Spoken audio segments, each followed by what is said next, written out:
Big boss season 8 കുറിച്ചുള്ള ചർച്ചകൾ social മീഡിയയിൽ സജീവമാണ്.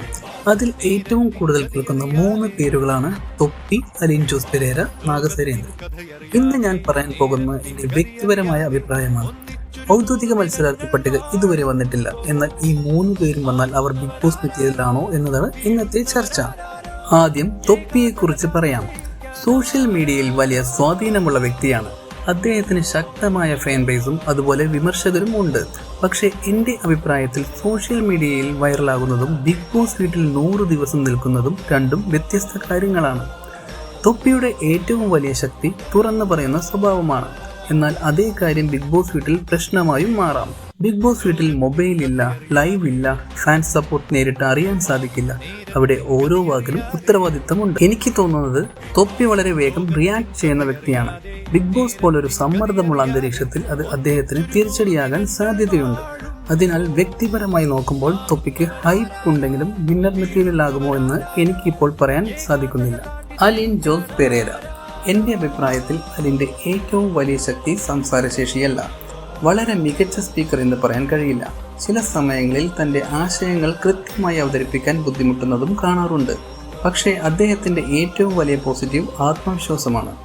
ആരെയും നേരിടാനും സ്വന്തം അഭിപ്രായം പറയാനും അദ്ദേഹം മടിക്കാറില്ല. വിമർശനങ്ങൾ വന്നാലും അതിനെ നേരിടാനുള്ള ധൈര്യമുണ്ട്. ബിഗ് ബോസ് വീട്ടിൽ ഈ ആത്മവിശ്വാസം സഹായിച്ചേക്കാം.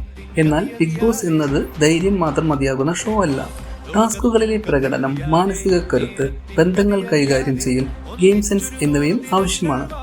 അതിനാൽ അലിൻ നല്ല മത്സരാർത്ഥിയാകാൻ സാധ്യതയുണ്ടെങ്കിലും ഇപ്പോൾ നോക്കുമ്പോൾ പൂർണ്ണമായ ബിഗ് ബോസ് മെറ്റീരിയലാണെന്ന് എനിക്ക് തോന്നുന്നില്ല. നാഗസുരേന്ദ്രൻ. ഈ 3 പേരിൽ ഏറ്റവും വ്യത്യസ്തമായ വ്യക്തിത്വം നാഗയ്ക്കായിരിക്കാം. ആത്മവിശ്വാസത്തോടെ സംസാരിക്കുകയും സ്വന്തം നിലപാടുകൾ തുറന്നു പറയുകയും ചെയ്യുന്ന വ്യക്തിയാണ്. പക്ഷേ ബിഗ് ബോസ് വീട്ടിൽ വെറും വ്യക്തിത്വം മാത്രം പോരാ. അവിടെ ദിവസവും നോമിനേഷൻ, വിമർശനം, തർക്കം, മാനസിക സമ്മർദ്ദം എന്നിവ നേരിടേണ്ടി വരും. എൻ്റെ അഭിപ്രായത്തിൽ നാഗയ്ക്ക് ശ്രദ്ധ നേടാൻ കഴിയും. പക്ഷേ ദീർഘകാലം ഗെയിമിൽ നിലനിൽക്കാൻ ആവശ്യമായ സ്ട്രാറ്റജി, ക്ഷമ, അഡാപ്റ്റബിലിറ്റി എന്നിവ എത്രത്തോളം ഉണ്ടെന്ന് അറിയില്ല. അതുകൊണ്ട് നാഗയും ഇപ്പോൾ എനിക്ക് വിന്നർ മെറ്റീരിയലായി തോന്നുന്നില്ല. സത്യമായി പറഞ്ഞാൽ ഈ 3 പേരും വന്നാൽ സീസൺ 8 വലിയ ഹൈപ്പ് ലഭിക്കും. പക്ഷേ ഹൈപ്പ് ഉള്ളത് കൊണ്ട് മാത്രം ബിഗ് ബോസ് മെറ്റീരിയൽ ആകില്ല. എൻ്റെ വ്യക്തിപരമായ അഭിപ്രായത്തിൽ തൊപ്പിക്ക് ഇപ്പോഴും ബിഗ് ബോസിന് ആവശ്യമായ പക്വത തെളിയിക്കാനുണ്ട്. അതിൻ്റെ ആത്മവിശ്വാസം നല്ലതാണ്, പക്ഷേ അത് മാത്രം മതിയാകില്ല. നാഗയ്ക്ക് വ്യക്തിത്വമുണ്ട്, പക്ഷേ ബിഗ് ബോസ് ഗെയിമിൽ വിജയിക്കാൻ അതിലും കൂടുതൽ വേണം. അതുകൊണ്ട് ഈ 3 പേരും ഇപ്പോൾ എനിക്ക് ഹൈപ്പ് മെറ്റീരിയൽ മാത്രമാണ്, വിന്നർ മെറ്റീരിയൽ അല്ല. പക്ഷേ ബിഗ് ബോസ് നമ്മളെ പലതവണ ഞെട്ടിച്ചിട്ടുണ്ട്. അപ്പോൾ ഇനി നിങ്ങൾ പറയൂ, ഈ 3 പേരിൽ ആരാണ് ഏറ്റവും കൂടുതൽ ദിവസം നിൽക്കുക? ഞാൻ പറഞ്ഞ വിലയിരുത്തലിനോട് നിങ്ങൾ യോജിക്കുന്നുണ്ടോ? അല്ലെങ്കിൽ ഇവരിൽ ഒരാൾ സീസൺ 8 വിന്നർ ആകുമോ?